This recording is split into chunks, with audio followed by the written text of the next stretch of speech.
And finally, let's talk about more masculine articulation patterns. Hi, I'm Isabella. I use she, they pronouns, and I'm a voice teacher who specializes in singers on testosterone. So one of the last elements that we have yet to talk about when it comes to creating a more masculine voice is articulation.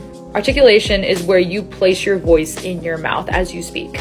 This is where I use my buds SpongeBob and Patrick to talk about this. So I have a question for you. Who has a deeper speaking voice, SpongeBob or Patrick? If you answered Patrick, that's a trick question. They speak at the same pitch. So when Patrick speaks, he kind of lifts his soft palate and creates more space between his back molars. But if I morph my voice to be a little bit more brighter and a little bit more nasal isn't necessarily the aspect that we're going for here, but a little bit more bright, then you get a more SpongeBob-y place, and then you can go, and you get that SpongeBob laugh. So for a more masculine sound, you want to push that sound back more into that Patrick space. If you want a more feminine sound, you want to push it more forward into that SpongeBob place. So here's an exercise to get your voice to sound more masculine in the articulation aspect. We're going to need to go to the piano for this one. So in my previous video about pitch, I talked about finding your target pitch. Use that video to find your target pitch versus your habitual speaking pitch.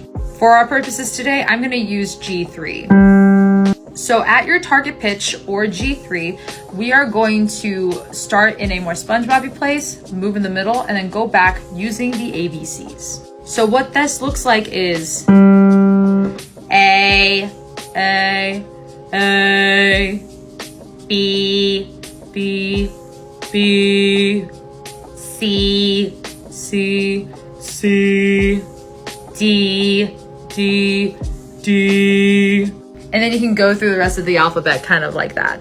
Now, in order to find your target articulation pattern, you're going to go through the alphabet and kind of find which placement feels the best in your voice.